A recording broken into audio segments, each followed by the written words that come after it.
नमस्कार, मी पंजाब डक. आज आहे 28 डिसेंबर 2024. मी आहे माझ्या शेतामध्ये आणि या ठिकाणी परत एक अंदाज देणार आहे. आपण सांगितलं होतं की राज्यामध्ये 27, 28, 27 तारखेला पाऊस पडणार आहे.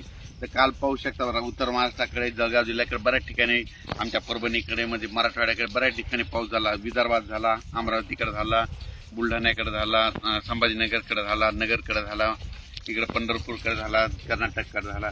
आणि परत आता एक अंदाज येणार आहे शेतकऱ्याला. परत एक आनंदाची बातमी की राज्यामध्ये 30 तारखेपासून हवामान कोरडं राहणार आहे. थंडीची तीव्र लाट येणार आहे. जवळपास 15 दिवस म्हणजे नवं वर्षाचं स्वागत थंडीनं होणार आहे, म्हणून हा अंदाज लक्षात यायचा. म्हणजे 31 डिसेंबर पासून ते 15 जानेवारीपर्यंत राज्यामध्ये तीव्र थंडीची लाट येणार आहे. जशी मागात थंडी आली होती तशी राज्यात थंडी येणार आहे, म्हणून हा अंदाज लक्षात यायचा. राज्यातल्या सर्व शेतकऱ्याला सांगू इच्छितो की राज्यामध्ये आज आहे 28 डिसेंबर.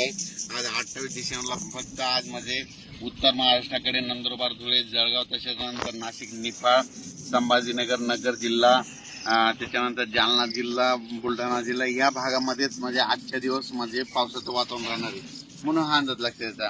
पण राज्यामध्ये उद्याच्या नंतर म्हणजे परवाच्याला 30 डिसेंबर पासून राज्यातला पाऊस पुन्हा परत म्हणजे पाऊस कमी होणार आहे. म्हणजे 30 पासून हवामान कोरडं राहणार आहे.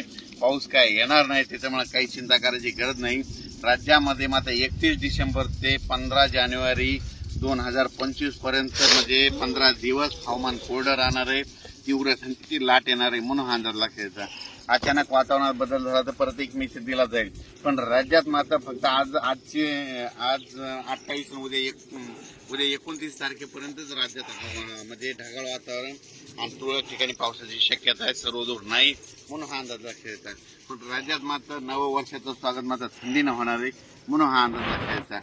म्हणजे सांगायचं झालं तर आज देखील म्हणजे 28 डिसेंबरला देखील फक्त नाशिककडं, निफाड त्या भागामध्ये थोडं सकाळी पाऊस येईल, म्हणून हा अंदाज लागेल. पण राज्यात मध्ये मोठा पाऊस आता नाही.